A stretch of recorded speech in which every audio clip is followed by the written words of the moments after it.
appreciate everyone being here and paying attention to this critical issue. Before we start on the subject, though, I think I would be remiss if I didn't just take a moment to say that we're all thinking about what's going on in Surfside this morning. I've been in touch with my colleagues that are down there, and it's sort of truly unbelievable.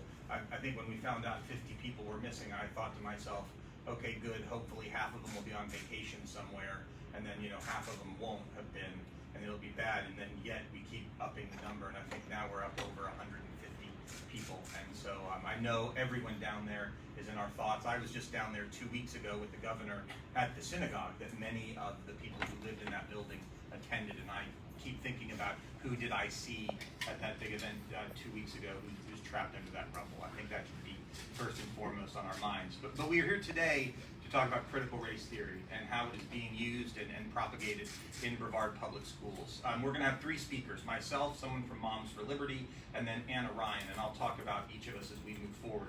But what is critical race theory? It is a racist ideology that says we must all be viewed through our race, that everything in our society, every aspect of our lives is determined by our race. It's actually the opposite of what Martin Luther King Jr. preached so many years ago, that we should be looked at who we are. It's whites need to be looked at through that lens, black Americans need to be looked through that lens, that we are the product of our groups. We are no longer the product of ourselves as individuals. It's obviously very controversial. I was just out in the lobby here getting ready, and on Fox Business, they're talking about critical race theory in a school board meeting blowing up somewhere in the country over it. So this is something on the minds of many folks. I want to explain how we got here.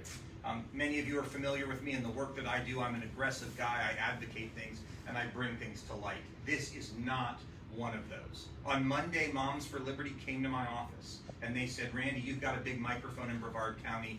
We have a story that needs to be told. And I said, well, show me what you have. We're going to show that to you today. And what you're going to see is contrary to what Brevard Public Schools is telling us, critical race theory is being advocated in a material way in our schools today, to the point that in the midst of the greatest crisis to face public education in the history of our country, COVID, in a time when school districts were coming to me, telling me that they were broke and that they had no money, Brevard Public Schools thought it was worth $200,000 to create a new position focused on implementing critical race theory in our schools and hiring consultants to advocate critical race theory. We will show all of that today. But I agreed to do this today and to bring these things to light. We're going to start here with a video which sort of shows highlights. I want you all to know this video will be made available to you all after we're done, and then I'm going to walk through some slides in detail so you can see some of the evidence of what is going on here. Hopefully we're going to have sound. Yes. We made sure? Okay. Here we go. It's something that kind of irks me a little bit. We're going to hear about this constantly, critical race theory, obviously. Currently, critical race theory is not taught in any school district in the state of Florida. I'm here to assure you that critical race theory is not being taught in Brevard Public Schools.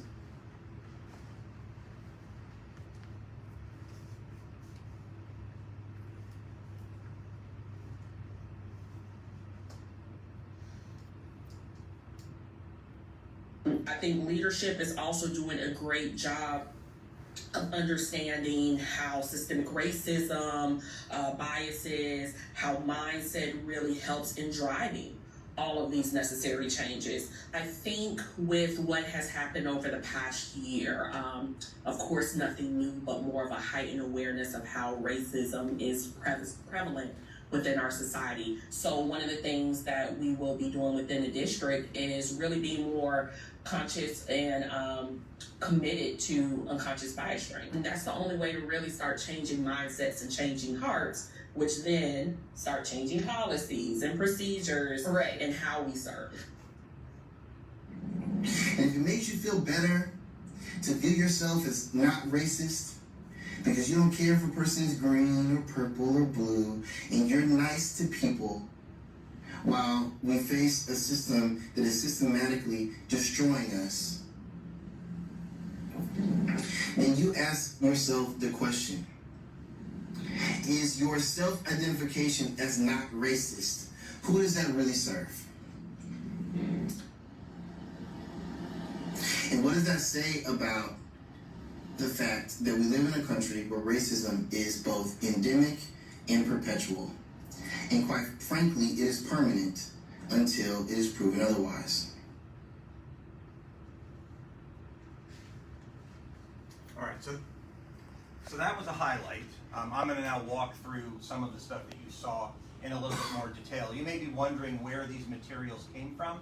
They came from two sources. One is a public records request that the Moms for Liberty did at Brevard Public Schools. That's where some of this material came from. But frankly, most of the material came from teachers, guidance counselors, and principals who were forced to attend these trainings and were so uncomfortable with what it was that they were being shown, and they thought it was so inappropriate that they made recordings, they took pictures of the trainings, and they brought it to our attention. So it comes from those two sources. All right. As I mentioned, in the midst of all of this, in the midst of COVID, I'm the chair of K-12 appropriations. In the midst of me trying to come up with a budget for our schools, I was told by school districts across the country that they were desperate for funds to deal with COVID. In the midst of all of this, in October of last year, in the height of COVID, and how do we get kids back to school, Brevard Public Schools created a position called the Director of Equity and Diversity. It was not a Director of Equality and Diversity, it was a Director of Equity and Diversity. And for those of you who do not know, equity is a term for equality of outcome, not equality of opportunity. And let me give you a specific example of what a problem it is. I will imagine I was back in high school and why equity doesn't work. When I was in high school, if there was a math competition or if there was a speech and debate competition, I would win. You know why? Because I was pretty good at it when it comes to math and when it comes to talking. No one focused on equity to say, how do we make the kids who aren't as good at math be able to compete with Randy Fine? How do we make them who aren't as good at talking be in speech and debate with Randy Fine? But then when I had to run a race, if I had to run a mile around the track, guess who came in last? That was me. And no one said in the name of equity, because Randy Fine is a slow runner, we will only let him run 1/10 of a mile while the fast kids run 1 mile. This is a position focused on implementing the pretext of critical race theory that we must make everyone equal. Her role, as listed in her job description, is to combat existing quote-unquote systemic racism that we supposedly have in Brevard Public Schools and quote-unquote unconscious bias. All in, between her compensation and consultant fees, we're talking about $200,000 in the midst of COVID that we know of that was spent on implementing critical race theory in Brevard Public Schools. Here's a quote from one of her presentations about how racism is prevalent within our society.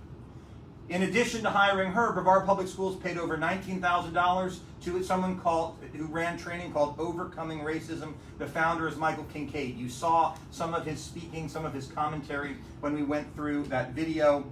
I'll show you a few of the quotes. These are the things that they thought were appropriate for someone to be training in Brevard Public Schools. White America has a deep and thick appetite for black death and violence upon black people. That is someone that Brevard Public Schools thought was a great trainer to come into our school system to do mandatory trainings for principals and guidance counselors. The simple reality is it's likely that no one in your entire bloodline has lifted a single finger in the efforts to progress this country to where it is now. So no one has ever done anything to try to solve these problems. And again, these are just, I'm not going to read you every quote, but he has done trainings on October 15th of last year, June 8th, June 12th, and he just did one this week. $19,000 for these 4 trainings. You can see the slide, and you can see that within the training, one of the things that we pulled out, and again, this will all be made available to you, there is critical race theory in the worksheets. We don't know, we have all of the worksheets, we don't know exactly what happened, the trainings were not recorded, but critical race theory and teaching critical race theory was a part of the training that he conducted. These are trainings, we know of 2 trainings. One was a mandatory training for principals, where as a result, they're supposed to go out and create a plan to bring this into our schools next year. Another one was a training for guidance counselors. The training was not mandatory. Going to the day of training was mandatory, and it was one of several sessions that the guidance counselors could choose to go to. So it was a training available at a mandatory training. This is that mental health conference training. This is a slide. Again, it was submitted by someone who was at it, who was very uncomfortable, applying critical race theory to how students are disciplined. Don't talk about implicit bias without talking about structural racism. Again, the notion that every aspect of how we live is imbued with racism. This is my favorite quote that was shown in the training. You can see it here at the bottom. It's on the slide on the right. There is no, this is what our Brevard Public School employees were told. This is the policy of the executives who run Brevard Public Schools. This is something they felt guidance counselors and principals needed to know. There is no such thing as a non-racist or race-neutral policy. There's no such thing. Every policy in Brevard Public Schools, not only that, in every institution, in every community, in every nation, is producing or sustaining either racial inequity or equity between racial groups. Everything that is done must be viewed through the lens of racism. There is nothing more un-American than this. This is from the public records request. There's just, again, we're going to give you all of these emails. This talks about the work that is being done. This came from the public records request, that there are workshops to begin the process, to begin an anti-racist organization that operates with an equity lens, and that the next step in this, so again, I want to be clear, we have no evidence today of this actually being taught. This is all training at present. However, the next step is getting it into our curriculum and instructional practices. That is the next step. And that's why we're here today, to nip this in the bud before it actually gets there. Interestingly, one of the emails, principals say, I'm uncomfortable. Why do I have to go to this training? I actually have to teach students. Little known fact, third grade reading scores in Brevard County, third grade competency has had the largest decline in history over the same time that Brevard County thought it was a good idea to focus on critical race theory. We actually dropped hugely. It's because of COVID. Students weren't getting educated, so our third grade reading scores went down. But instead of focusing on that, principals say, look, I'm not really, I don't see the need. The person who's in charge of secondary education in Brevard County wrote back, thanks. The irony is that to end racism, it lies in the hands of the privileged. There is far more racism at Satellite High School than Palm Bay High School, but they think it is an issue for those schools. We have senior executives in Brevard Public Schools claiming that some of our schools, Satellite High, because it's a privileged beachside school, has a racism problem. I would like to know what data actually suggests that is the case. Okay, I think that's it. Again, we're going to make this and a whole lot more material available for you all to see. I didn't want to show it all. I just wanted to show the highlights. What I'd like to now is I'd like to turn it over for just a minute to Lindsay with Moms for Liberty, who's going to say a few words, and then we'll have probably the most interesting Ashley, sorry, I got that wrong. My apologies. Then we're going to have the most interesting speaker, much more interesting than me, come on up here. So sorry, you've got to deal with the cord.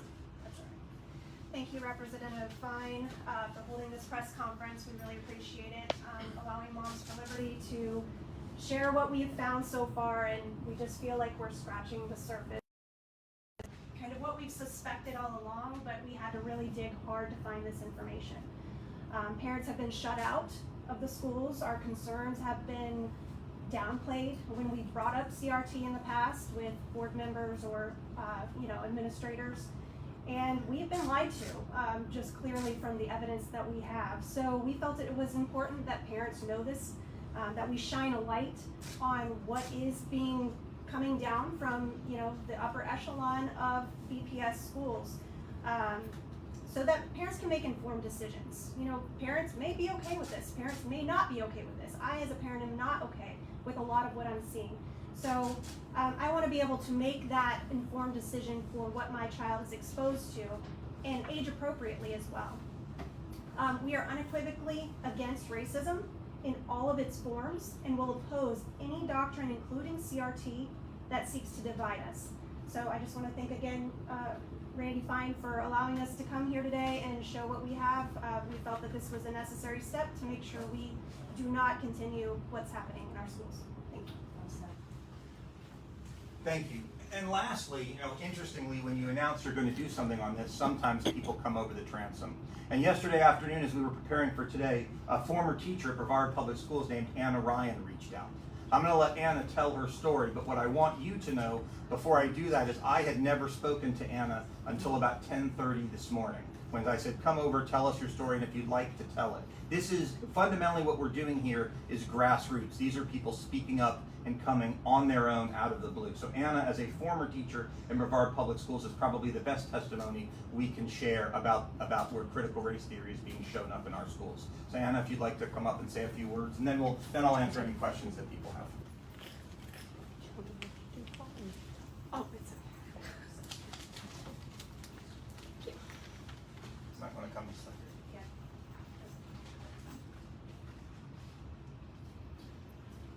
Thank you, Representative Fine, for having me here today. My name is, good morning, my name is Anna Ryan, and until recently, I worked as a community education coordinator, program coordinator in the adult education program under Brevard County Schools.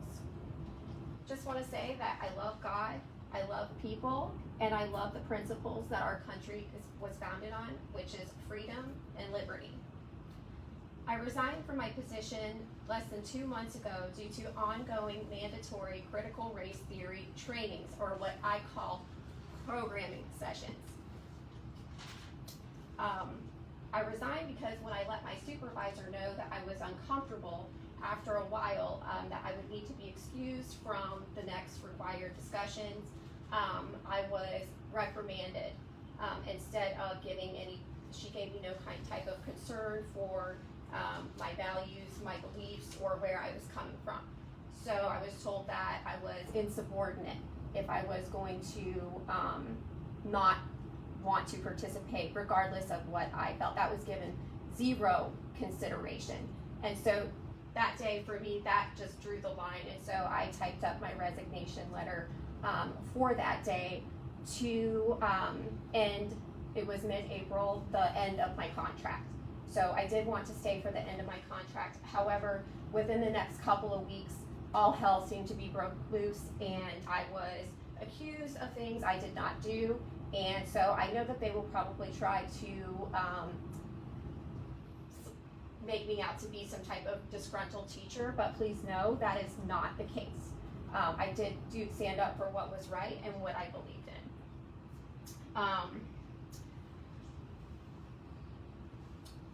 I also put that what happened was a violation of my civil rights and an assault on the very principles our country was founded on.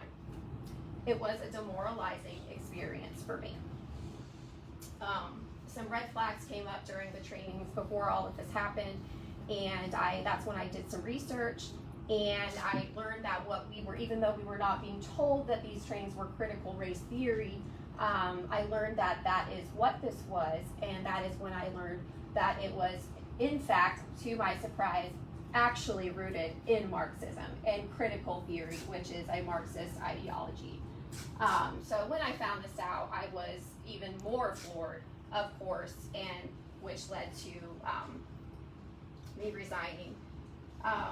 So the last thing I just want to say is that how hypocritical is it that critical race theory, in its very concepts, claims to and pretends that it stands for justice, when in fact it stands for anything but justice. When it pretends to be all about equality. A lot of these trainings disguise what it is. It's called equity and social justice, but these are mandatory trainings. We are not given, as an employee, people that have bills to pay, you have no say in what you are the information that you are being forced to take in. And the teachers or the administrators, they know that the teachers, many of them, most of them, do not know what critical race theory even is. And I didn't, but I looked it up. People are worried about feeding their families, day-to-day priorities, and keeping their jobs. So, and they know this. And when I voiced my concern when I resigned, I was told, well, we won't get any buy-in if we tell them. I said, well, why don't you just say this is critical race theory here that we're teaching? You know, this is education. And she says, well, then we won't get any buy-in. So they're admitting that they're hiding it. I don't know why it's going on, but thank you for allowing me to speak today. And God bless you all. Thank you. Thank you. We'll wrap up. I just want to say, again, Ms. Ryan may have seen training that we didn't share here. She, I do not believe, is the source of any of the material that I shared. The material I shared relates to guidance counselors and principals, so obviously there's even more than we are aware of today. Last thing I'll say is people have asked why we're doing this now. I actually asked the Moms for Liberty why we need to get this out right now, and the reason is parents are making their decisions about how they're going to educate their children next year. Because of the bill that I passed, HB 7045, more parents in the state of Florida have more options to educate their children than ever before. A family of 4 making $100,000 a year of less can now get a voucher to send their child to private school if they are not willing to subject themselves to these sorts of things. So parents are making these decisions right now. We wanted to get this out there, A, to put pressure on the school district to cut this off now before it actually ends up in teaching, but moreover to make sure parents know what's going on because they're not being told the truth about what's going on, as you saw at the beginning of that video presentation. With that, I'm happy to answer any questions if there are any. Yes? What do these emails say about the culture of the BPS administration?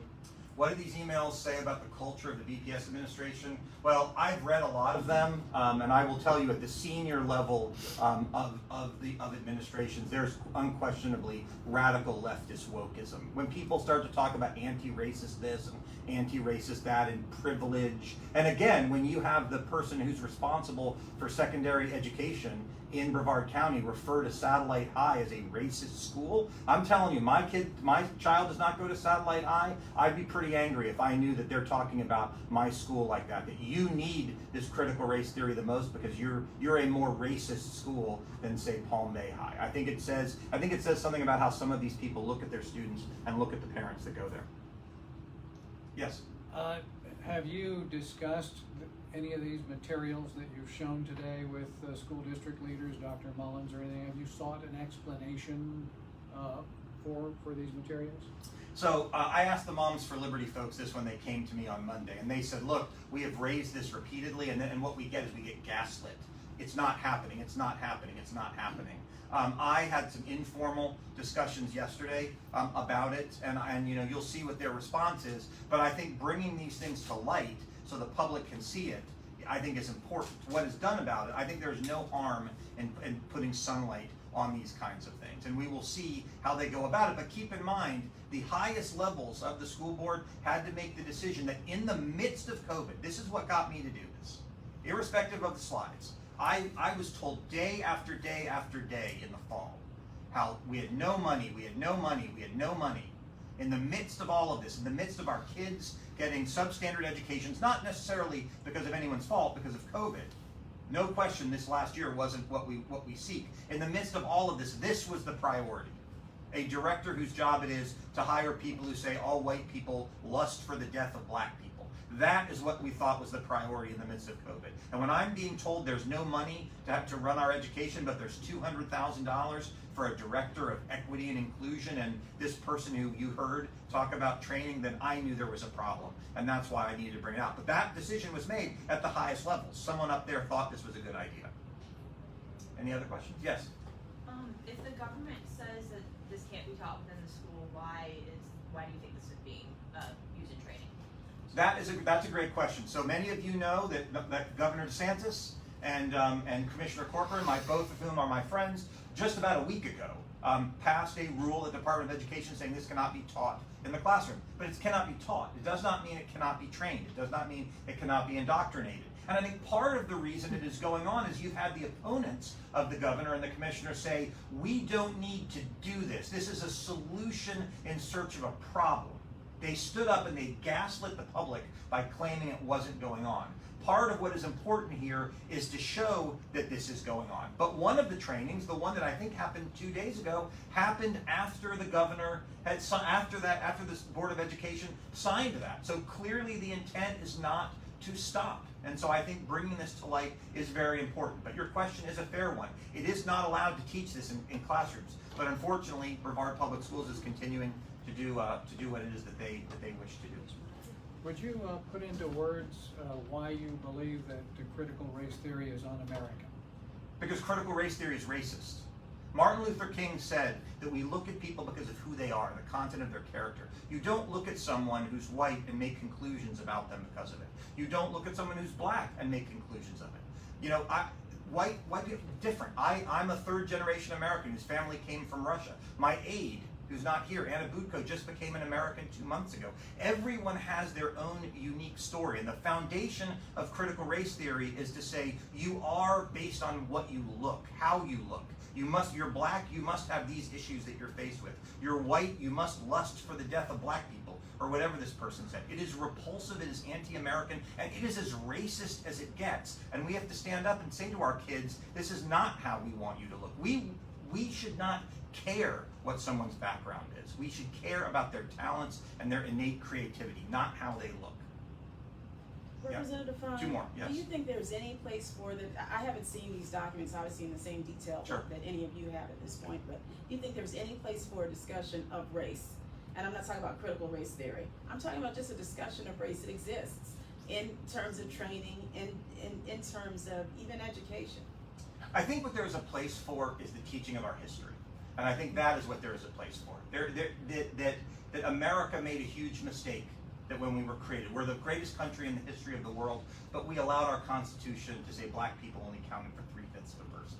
That is something that people should be taught. But then they should also be taught that in the 1860s, hundreds of thousands of Americans died to fix that mistake, that we corrected our mistake. We should teach our history, but we should not teach children that people are innately good or bad or racist. And that critical race theory is not about teaching history. History is great. We need to teach history. Critical race theory is about indoctrination of a political ideology that is wrong, is Marxist, is racist, and is un-American. Last question. So I was just going to ask, these pretty much all seem to be examples of staff training, and it seems like in the past you've been mostly concerned with examples of educating children. So why are you so concerned with these examples that seem to all be about educating the staff? Does Sure. that make sense? Sure. I'm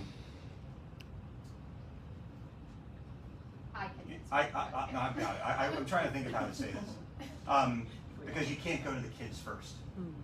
Hitler didn't create the Hitler Youth directly. He brainwashed the parents. He brainwashed the adults first, and they created the Hitler Youth. The way that you indoctrinate our children is by indoctrinating those who teach our children.